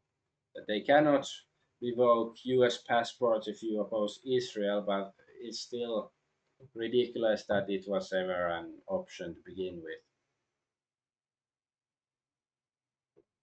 And Dan Bilzerian saying any US politician lobbying for Israel or not voting to release the Epstein files is committing treason. We must topple the Israeli regime. It will have positive reverberations throughout the region. Yes, Israel delenda est. That's what I always say. Israel delenda est. And I think this is the last Israel news here. I wish I could watch Animal all day, but the world is carefully crafted by them to demonize needs. And he was proven right because visibility limited. Post may violate access rules but hateful conduct. So, he was correct. Like, if he just said that, it's like whatever, you cannot blame them, whoever they may be. But since it got visibility limited, it proves who rules things on Twitter sphere. And then I do believe it is time to go to gaming and entertainment news. And before we go to news, well, the great, most important news is, of course, I released new Argo perspective last night, about 24 hours ago, about Star Trek Next Generation Final Unity, the point and click Star Trek adventure game. I made my review video on it, and you can find it on YouTube and Rumble. So have a look at that. But now let's see the news. Brave and here. So what's this? Here we go again. Censorship inbound. Ah yeah. So Health and Human Services Secretary Robert F. Kennedy suggests that video games could be among factors contributing to rising gun violence, particularly among children. So it was. So he said it the same day as Charlie Kirk was shot. I don't know if he said it first or was the shooting first or like was it in relation to that or what, but it's like okay, I'm not gonna say that there is like zero correlation between video games and violence. Like there's possibly is, but many other things can also cause violence, such as I don't know, forced to sit in school or something and getting bored out of your ass and stuff. So this is but mostly this is just like I don't want to deal with world's problems, so I'm gonna blame video games because of course I do like think sort of like find it a bit concerning, like if small children, like say like 5-year-olds play 3D games that are very like immersive in that way, it might mess with them in some way, not necessarily making them violent, because when I was a kid certainly we had 8 bits was the thing that computers had. They had 8 bits like Commodore 64 and and I mean the NES and stuff. So we didn't have Skyrims or Team Fortress or whatever games like that at all. So I do think like small children shouldn't really be given much access to 3D games like that. That's just my gut feeling about it. The CEO of Epic Games says that mocking Charlie Kirk's death is unproblematic because it's protected by the Constitution. Um, so yeah, it's just I'm not gonna even read it. I just like okay. I wonder what he would say because if somebody said like his employee publicly used the N word, like would it be worse than wishing or praising Charlie Kirk's death or something? Like how would he react? Because it's also protected by the Constitution.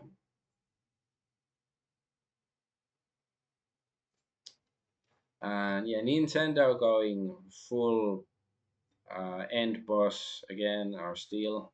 Nintendo recently acquired a patent for summoning and battling characters as its Palworld lawsuit continues.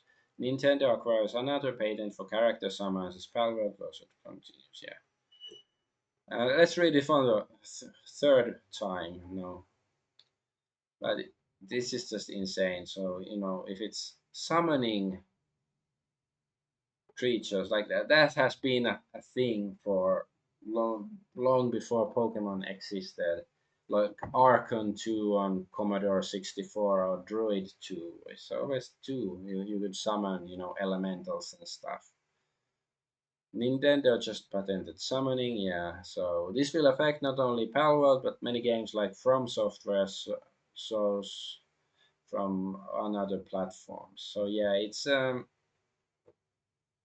how were they allowed to do that? Did they bribe the judge or the patent office or something? Like, doesn't make any sense to me how that's even legal or possible. But hey, I should patent walking. I should patent walking both in real life.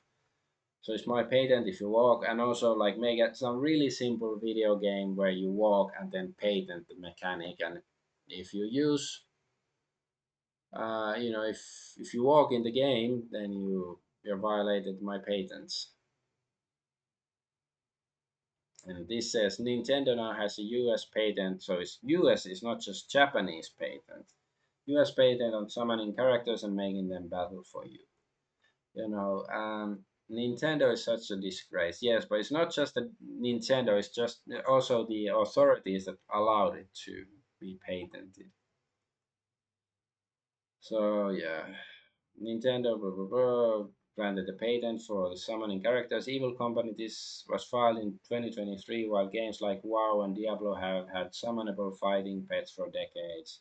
So yeah, old Nintendo is dead and gone, just like the old Blizzard you used to love. Now they don't care about gamers at all, just getting Palworld and squeezing maximum value from IPs that their betters created before new execs inherited the company. Yeah. But isn't Shigeru Miyamoto still there? Maybe he was always like that. Um, Embarrassing failure of US patent system. Video game IP lawyer says Nintendo's latest patents on Pokemon mechanics should not have happened. Full stop. Yeah. Why did they happen? What's going on? Like, is it just bribery or what? Or are they like retarded judge or whoever is allowed this to happen? Me being executed in 2026 for letting my cat hunt a mouse. Nintendo owns the patent for letting animals fight each other. So retarded. The world just keeps getting more and more retarded. And Nintendo is charging $40 for Wii ROMs and $30 for DLC for an unreleased game. This is getting just a little bit ridiculous, guys. So Super Mario Galaxy, yeah, $40. Pokemon Legends C8, Mega Dimension DLC. So this game isn't even out yet, but they're already selling the DLC here.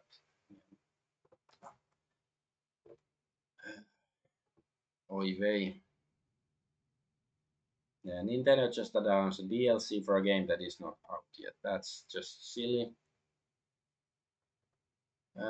Dragon Ball manga volumes are being pulled from shelves following Texas SB 20. Details below. So it begins in Texas. So much for they're just banning weird fan service Gunner manga. I'm curious to see antis with their Dragon Ball PFP reactions. Last I checked, they were cheering for it passing.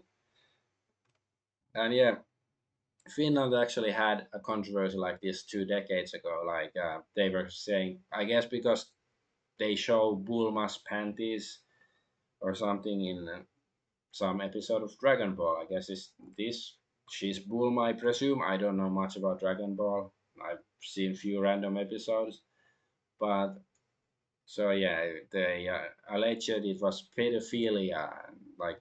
But I don't think it really went anywhere. Like I don't think there was much censorship. There was just some, child protective agencies whining about it. But this is like, no, like of course, parents should be able to ban their kids from reading it if they think it's a bad influence or whatever, but there's difference between parents making decisions and the freaking government or corporations making decisions for you.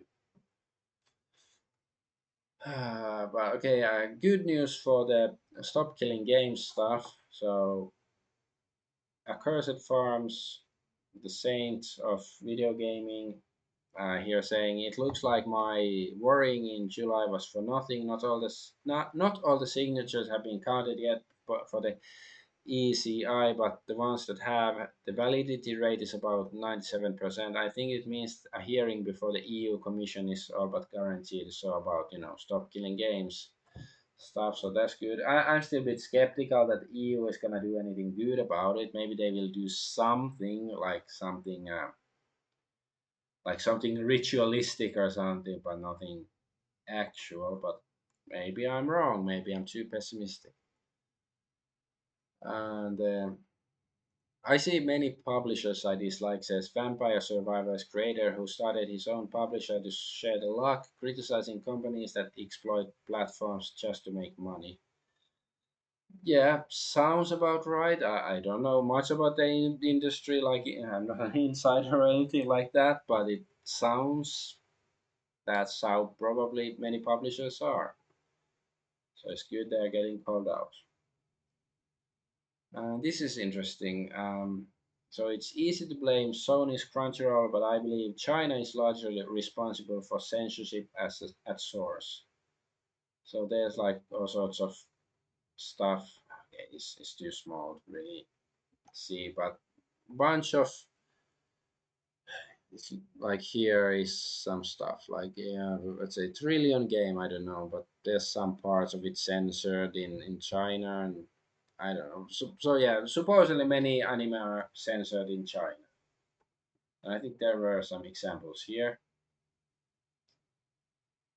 Restricted content. Okay. Let's see. Let's go back to the other browser where I'm logged in, and I get it to work. Yes. All right. Yes, you can see it. Because if I put too many tabs into one browser, that's why I had to use two different browsers. So this is most obvious example of this. People still say China is the base for throwing bone with gotcha slop. Yeah, so Japan, look at these boobs, and China, look at these boobs. So I'm gonna, I don't know if this is a controversial take or something, but I'm gonna say I really don't like oversized boobs. Oh yeah, these sounds like I think these are fine, but these are just aesthetically displeasing to me. Now I hate censorship more than there are a few things that I hate more than censorship. So I don't want them censored, but I still think doesn't look good, the original. But yeah, here very big boobs, too big in my opinion. Than this, let's say normal boobs. So China, Japan, yeah. So Japan, big boobs. Okay, this is very messy image, but still you can see there's Boeing and there's no Boeing in China. So Yamada's concerns stem from potential for countries like China to push for global regulation of content, particularly Japanese manga, anime, and games. In particular, China has advocated for strengthening global regulations targeting Japanese manga, anime, and games. Fuck off, China. Maybe China deserves to get nuked too. Censorship is bad, okay? Alright, let's go back to the other browser.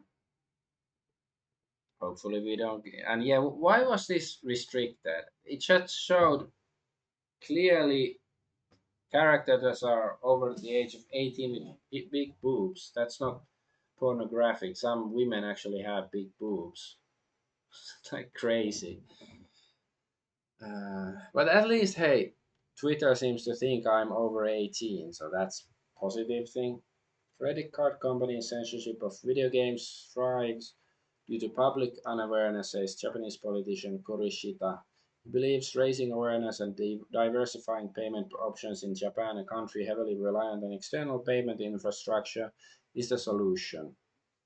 If Visa and MasterCard face competition and risk losing market share, they likely couldn't make such aggressive moves. Yeah, I advocate like destruction of the both Visa and Mastercard. Like the company should be dissolved. Corporate death penalty. They violated basic human rights. And there's some new censorship from like Bocchi the Rock is some manga and anime. I just know the name, haven't watched it or anything. So Bocchi the Rock anime screenwriter goes mask off by saying they censored content to save anime by using tactic think of the children. Anime appears to be getting censored at the source by activists saying familiar things. So it's the screenwriter, so it's not the actual manga writer. Okay. Well, yeah, I was thinking like, why would you wanna censor your own work? So she's also grooming her son, by the way. My son is 4 years old, and although I have raised him in a rather genderless way from the age of 2, he began to be interested in Ultraman and the monsters. He even says things like, men must keep their promises. I answer him, that has nothing to do with being a man, but I feel that there are many things that I must teach him. Yes, I feel bad for the kid. Like, yeah, men must keep their promises. I think that's a good lesson for young boys to learn. Like, is it good that men don't have to keep their promises, or what? Like, I guess you could say that most men and women must keep their promises, but come on, women, do you really expect them to keep their promises? I expect them to keep their promises 50% of the time. Japanese anime is now getting hijacked by activists within the industry, admitting they will censor content for being sexual and exploitative, or exploitative, I guess it should be. She even goes on to say that, saying picture too that drawings are exploitative to minors. Many Japanese fans within Japan seem to be very upset with the Bocchi the Rock anime screenwriters for doing this. So yeah, I'm not gonna go into the details, just to discuss the issue. GOG says Steam censorship due to payment systems threatens game preservation. Every game that disappears from distribution is potentially lost to game preservation efforts. It's particularly worrying when games are potentially vanishing due to external pressure. Yes, it is. But still, GOG also censored the Taiwanese game, was it Devotion, because they did something that China didn't like. There was some, joke about Pooh Bear, and it wasn't even in the game; it was just in game files. Caravan Sandwich Devs celebrates assassination of Charlie Kirk. Disgusting. So 1 year since the release of Caravan Sandwich, also fascists got to 360 no scope. What a week! And also, I think some Bethesda account also celebrated the shooting, but I think it was deleted. Yeah, I think I don't have it. I mean, yeah, it was deleted. I don't have the link here. I guess I would like, I want to go back to politics for a moment about this, because there's, sort of, let's say, right wing Karens now chasing after people who were, celebrating the assassination of Charlie Kirk publicly. And I don't say that, that they're Karens because freedom of speech or something. It's like, I guess it's poetic, like it's poetic justice or whatever, that these left wing Karens that used to, try to get people cancelled for whatever reason now is biting them in the ass. That's fine, I guess. But what my issue is that these people who I call Karens here is that I don't know if they're so concerned about, or they're more concerned about, what people say, that they say these foul things. And I do think they are foul, celebrating the shooting of Charlie Kirk. Sort of is not very nice behavior, let's put it that way. But like, these these these right wing Karens that trying to punish them, they don't really, they're not asking why are these leftists like that, who made them like this, and like the deeper implications, like what sort of psyops they've been subjected to, and like is there perhaps a way to psyop them, like unbrainwash them or anything like that. And like, I think there's like two different options. Like, yeah, there, because there clearly are they've been propagandized, they've been demoralized, as Besnano, or whatever his name was, said. Like, so yeah, like there are these governmental bodies of various types that have been doing, or also corporate ones, I guess. And also I think it says something about human nature, that we are not all equal, that some people are more susceptible and they do things like this, that well, I don't think most people really think for themselves, that it's mostly like, and like, long story short, I do believe that there's a reason why in the past most societies used to have some sort of castes or social classes, because somebody who makes a good warrior might not be a good uh, baker or something, and that's why, but because in democracy we're supposed to larp that we are all equal, that we are all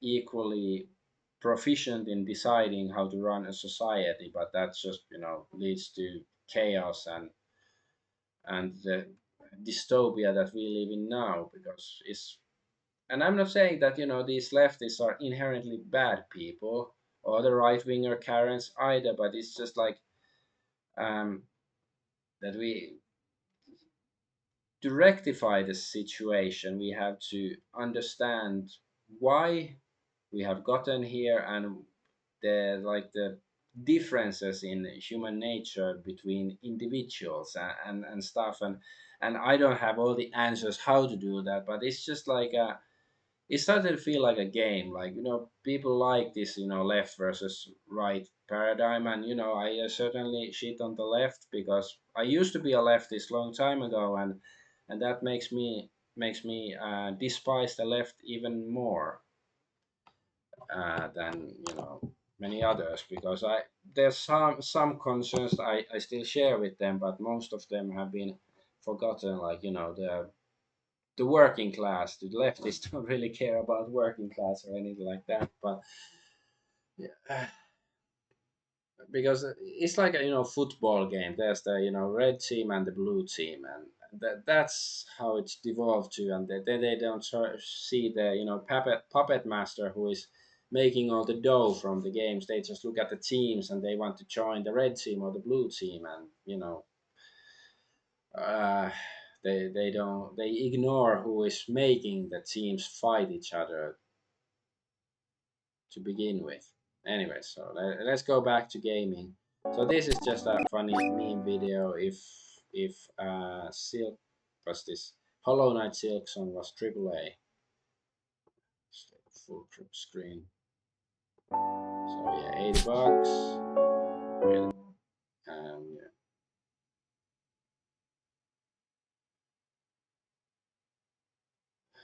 Yeah, why do people still play AAA games? Because I recall it's over a decade, maybe it's over a decade ago. I'm pretty sure I was arguing with some of my friends saying that AAA is crap, and they were like, no. And then it's like point one, I said they're buggy crap, and then point one, and then I said Aliens, Colonial Marines, because that was one of the first, I guess, of examples of AAA just being crap. But anyways, what's this? Saturn now has 100% perfect hardware emulation. I didn't know it didn't have it before, but I guess it's good if they have it now. What has historically been one of the absolute hardest platforms to emulate now has been completely 100% hardware accurate emulation thanks to the Mr. FPGA. So I guess that's good news for fans of Saturn especially.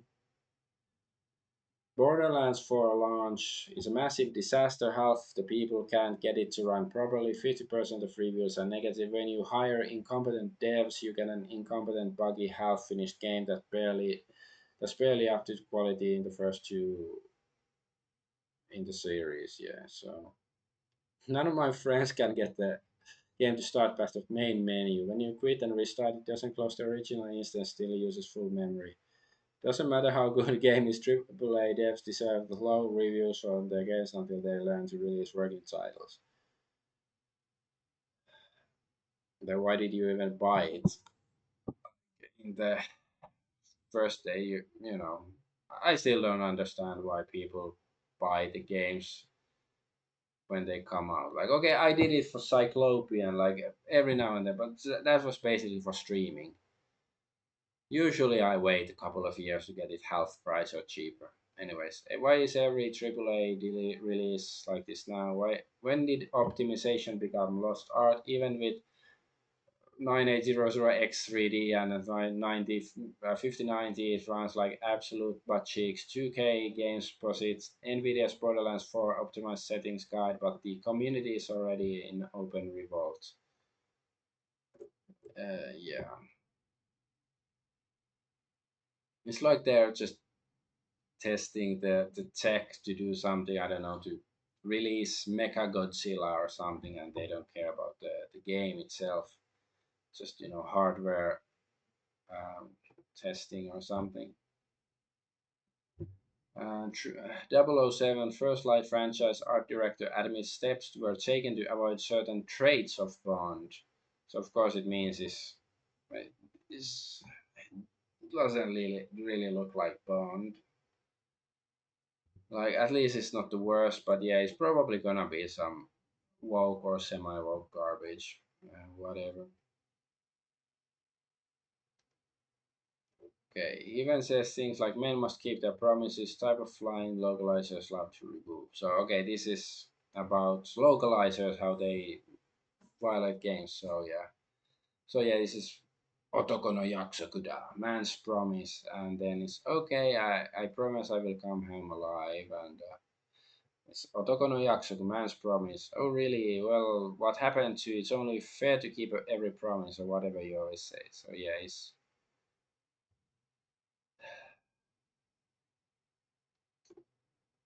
yeah. So Dub, it's wrong to think that I'd ate her. My grandpa taught me you should always have hope. I guess this is the original, the subtitle. Don't talk so pathetically hard, and men can't give up. So yeah, it's bad to be pro man or like have manly strength, determination. So do you think I can't handle myself because I'm a woman? Come on, I didn't mean it like that. So the original is something like no, assuming one of us going to get hurt, it be better be the dude than the girl, right? And the translation, if anything, I'd say most of the girls I know are better at fighting monsters than I am. So yeah, that's pretty lame.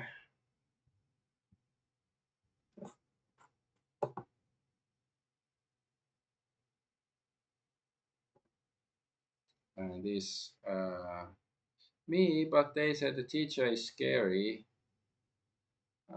You're a boy, aren't you? Don't get scared over something like that. And that's probably because he's an adult. That's no reason to be scared.